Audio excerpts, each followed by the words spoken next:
तो हेलो दोस्तों। तो आज हम डिस्कस करेंगे वो है विंग्स। वो वाले विंग्स नहीं, आइडियोलॉजी वाले विंग्स। हमारे पूरे देश को तीन आइडियोलॉजीज में डिवाइड किया गया हुआ है, लेफ्ट विंग, राइट विंग और सेंटर। आज हम जानेंगे ये जो आइडियोलॉजीज है, लेफ्ट विंग, राइट विंग, ये आया कैसे और कहाँ से आया।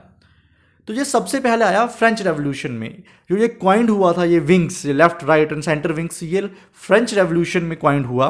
उस समय जो फ्रेंच लेजिस्लेटिव असेंबली थी, उसमें जो डिबेट्स होती थी, उसमें वो तीन तबकों में डिवाइड होती थी वो असेंबली। जो गवर्नमेंट, जो लुई 16 थे तब, उनके जो अगेंस्ट बोलते थे वो लेफ्ट साइड में बैठते थे उस असेंबली के। जो लुई लुई 16 के साथ थे, मतलब सरकार के साथ थे, जो डिफेंड करते थे सरकार को, वो राइट साइड बैठते थे।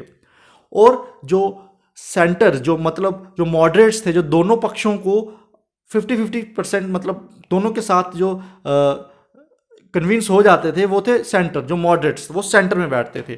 तो यही जो बैठने की जो क्लासिफिकेशंस थी उस समय असेंबली में, उसी को बोला गया लेफ्ट विंग, राइट विंग और सेंटर विंग। और यही आगे चल के हमारी आइडियोलॉजीज बनी। फ्रेंच रेवोल्यूशन के बाद ये आई रशिया में, सोवियत यूनियन में। सोवियत यूनियन में लेफ्ट विंग के जो मेन चेहरे थे वो थे, जैसे मार्क्स हो गए, कार्ल मार्क्स हो गए, लेनिन हो गए, स्टालिन हो गए। तो ये रशिया में इन्होंने सोवियत यूनियन में एक रेवोल्यूशन लाया और उसी से इंस्पायर्ड होकर ये भारत में आया।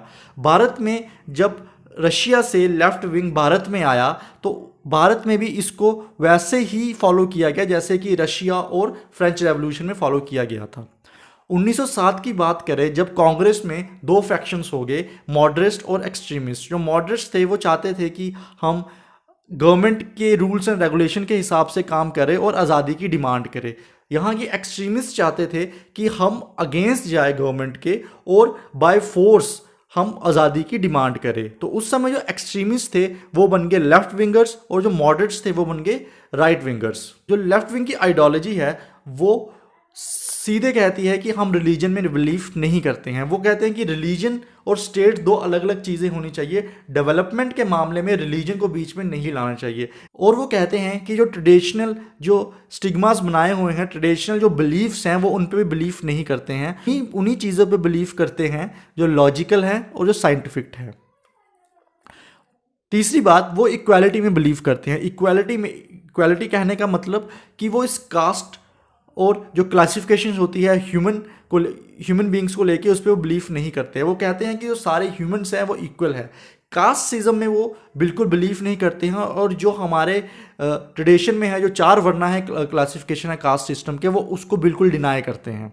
भारत में भी बहुत लेफ्ट विंगर हुए, जैसे कि भगत सिंह, जो कि बहुत इंस्पायर्ड थे लेनिन से, सुभाष चंद्र बोस, बाल गंगाधर तिलक, एमएन रॉय। ये सारे रेवोल्यूशनरीज थे जो कि लेफ्ट विंग के थे और लेफ्ट विंग को फॉलो करते थे, कम्युनिस्ट आइडियोलॉजी को फॉलो करते थे। अब इसका मतलब ये नहीं कि ये एंटी नेशनल है, क्योंकि अक्सर हमें व्हाट्सएप यूनिवर्सिटी में फॉरवर्ड्स आते हैं कि लेफ्ट विंग के जो लोग होते हैं वो एंटी नेशनल होते हैं। ऐसा कुछ नहीं होता है। वो भी मैं आपको डिस्कस करूंगा कि वो ऐसा क्यों नहीं है और ऐसा क्यों परसेप्शन बनाया जाता है कि जो लेफ्ट विंग के लोग हैं वो एंटी नेशनल होते हैं। बात करते हैं इंडिया में लेफ्ट विंग किसने फैलाया। तो एमएन रॉय थे जिन्होंने फाउंड की सीपीआई, जो आज की टाइम पे भी एक पॉलिटिकल पार्टी है, communist party of India. M N Roy, जो कि अपने गुरु मानते थे लेनिन को, उन्होंने इंडिया में जो लेफ्ट विंग था उसको एक्सपैंड किया। और आपको जान के ये हैरानी होगी कि एमएन रॉय ने ही डिमांड की थी कॉन्स्टिट्यूशन की। जो आज इंडिया का, जो भारत का कॉन्स्टिट्यूशन है, उसकी डिमांड सबसे पहले एमएन रॉय ने ही की थी। एक कम्युनिस्ट, एक लेफ्ट विंगर ने की थी। बात करते हैं कि जो परसेप्शन बनी हुई है कि लेफ्ट विंगर्स होते हैं वो जो एंटी नेशनल होते हैं, वो क्यों हैं, क्यों वो परसेप्शन बनी हुई है। उसका सबसे पहले मैं आपको ये बताता हूँ कि जो प्रेजेंट हमारे लेफ्ट विंग जो इंडिया में है वो क्या है। देखिए, प्रेजेंट जो लेफ्ट विंग की जो पॉलिटिकल पार्टीज हैं वो इंडिया में है सीपीआई मार्क्सिस्ट, सीपीआई माओइस्ट और सीपीआई मार्क्सिस्ट और लेनिन। तो ये 3 जो लेफ्ट विंग की पार्टीज हैं, और ये तीनों में से जो सीपीआई माओइस्ट है, वो ये जो एंटी नेशनल के काम होते हैं, जो सीआरपीएफ पे जो हमले होते हैं, जो हमारी पैरामिलिट्री फोर्सेस पे जो हमले होते हैं जो माओइस्ट एरिया में, वो सीपीआई माओइस्ट करवाता है। तो आप खुद देखिए कि 3 पार्टीज हैं जिसमें से 2 parties under the rule under the constitution काम करती है, पर जो तीसरी पार्टी है वो एंटी नेशनल है। अब वो तीसरी पार्टी जो एंटी नेशनल है, तो जब हमें व्हाट्सएप फॉरवर्ड आते हैं तो वहाँ पे ये नहीं लिखा होता कि सीपीआई मॉइस्ट ने ये किया, वहाँ पे लिखा होता है कि लेफ्ट विंग या सीपीआई ने किया है। तो उससे हमारा परसेप्शन क्या बनता है कि पूरा लेफ्ट विंग ही एंटी नेशनल है। हालांकि ऐसा नहीं है, लेफ्ट विंग में भी काफ़ी नेशनलिस्ट लोग हैं। सिर्फ लेफ्ट विंग में सीपीआई मॉइस्ट जो पॉलिटिकल पार्टी भी नहीं है, ये एक कॉमन ऑर्गेनाइजेशन है, वो ये चीज़ें करती है। तो उसकी उस ऑर्गेनाइजेशन की वजह से जो बाकी 2 ऑर्गेनाइजेशन है, पॉलिटिकल पार्टी हैं लेफ्ट विंग की, वो बदनाम हो गई हैं। तो आप ये जान लीजिए कि पूरी लेफ्ट विंग, अगर आपको कभी लेफ्ट विंग मिले, लेफ्ट विंग का कोई इंसान मिले, तो वो एंटी नेशनल नहीं है।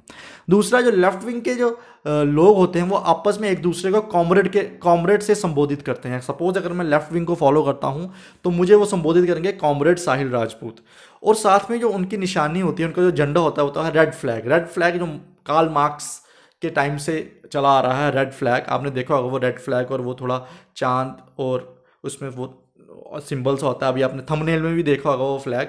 तो वो उनका ये फ्लैग होता है कम्युनिस्ट का, और रेड फ्लैग होता है इनका, और इनको कॉमरेड के नाम से इनको संबोधित किया जाता है। तो ये था आज की लेफ्ट विंग क्या होती है। आई होप आपको पसंद आया होगा और आपका थोड़ा ये परसेप्शन दूर हुआ होगा कि सारे लेफ्ट विंगर्स एंटी नेशनल नहीं होते हैं। सिर्फ एक ऑर्गेनाइजेशन है लेफ्ट विंग की जिसकी वजह से बाकी लेफ्ट विंगर्स भी बदनाम हो गए हैं। तो चलिए फिर आज ख़त्म करते हैं इस वीडियो को यहीं पे। और अगर आपको नॉवेल्स पढ़ने का शौक है तो नीचे बुक फ्लैश हो रही होगी, आप जाके अमेजन पे ये बाय कर सकते हैं, ये मैंने लिखी है। तो चलिए फिर, बाय बाय।